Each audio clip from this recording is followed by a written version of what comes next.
Hello, Fanlanders. I'm Christina. This week we're going to try something a little bit different, a game.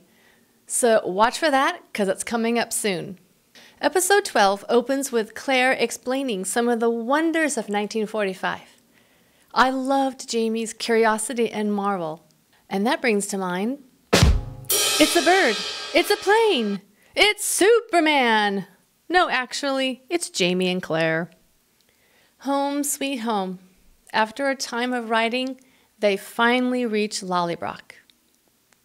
The beauty of the green expanded in front of them, the strength of Lallybrock standing tall and elegant.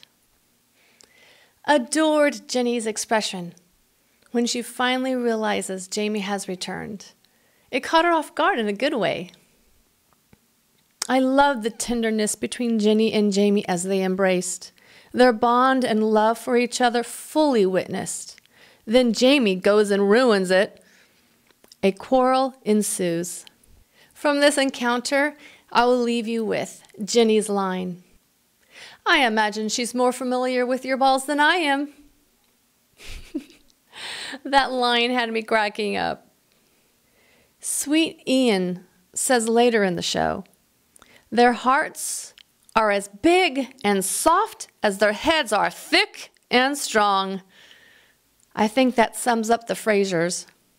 Thank God Jenny has Ian. His calm, quiet personality definitely helps to balance out Jenny's Spitfire personality.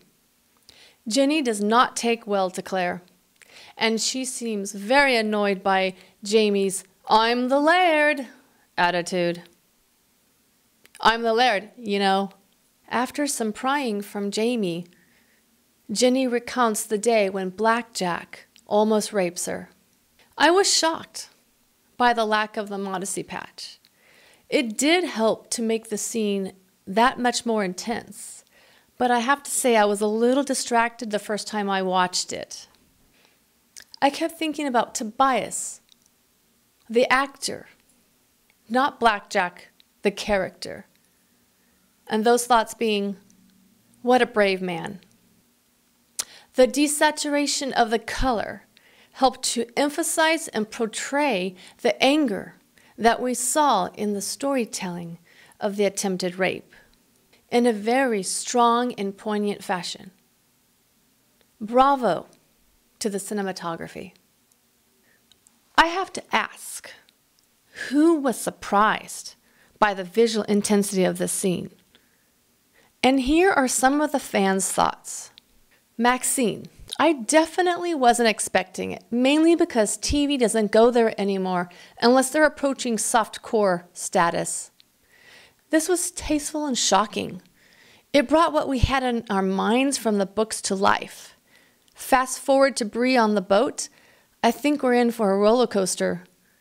This is the only show that can make me smile, laugh, cry hysterically, and gasp in shock, all while knowing the storyline. Revis. BGR's finger in Jenny's mouth was more revolting than his limp penis. It was such a menacing gesture, seeming to say, I can do whatever I want to you and you have no say. If I was Jenny, I think I would have thrown up or at least gagged. The whole scene conveyed what a sick, perverted sadist BGR is. Well done. It made my skin crawl. Cindy. True, Revis. That was creepy. Sort of remind me of a scene in Cape Fear where Robert De Niro did the same thing to Juliette Lewis. This was made creepier because Jamie's blood was on Jack's fingers, and he stuck his finger into his sister's mouth. Shudders. It was a very disturbing violation. The momentary peek at Tobias' equipment was nothing compared to that. Yarsa. About time we got to see a man's junk. They've been showing ours for ages. Very well played. Splendidly done. Blackjack's sexual frustration at not being able to establish an erection with a woman was true to the Outlander narrative, although Jamie at the mill was an equally wonderful offering of visual reality. Thank you, ladies. Those were very well thought out responses. Let's play a game. This episode was very important for Jamie's character development. We saw many different sides of Jamie. Here are the directions. I have 12 images that I have numbered. In the comment section of the YouTube video, you are going to reply, you're going to list the 12 images by number. You are going to explain what the emotion is on his face, as well as where the scene takes place in the episode. I'm going to give you the answer to image number 1. Jamie annoyed at Claire for overstepping her boundaries and telling Jamie he should apologize to Jenny for thinking the worst of her at the hands of Blackjack.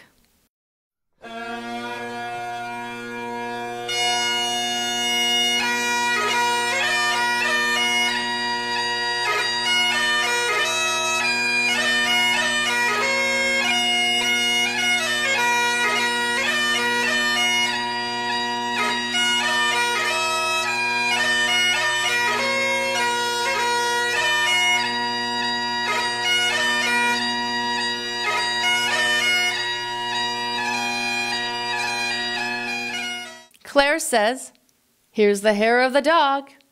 And Jamie replies, "I think I might need the whole hound."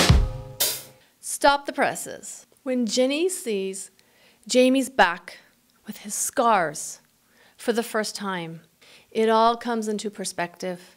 All this bickering for what? What is really important here is their relationship and their love for each other as siblings.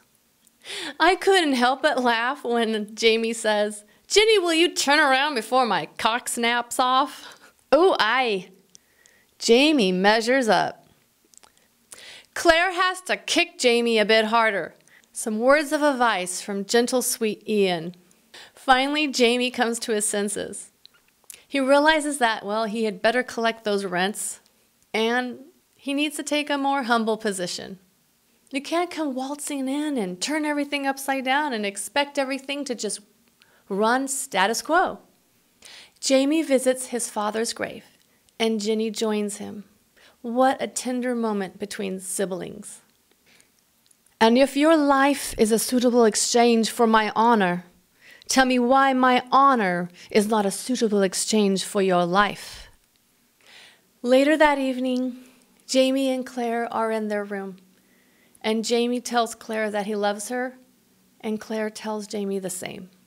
Previously, these words were demonstrated through action, but now they speak the words, "I love you," which makes it very final, very real. This was long in coming. And of course we were waiting for this. It definitely shows a measure of comfort between them. I leave you with a man pointing a pistol at Jamie's head. Why? We'll just have to wait and see. Fanlanders, away!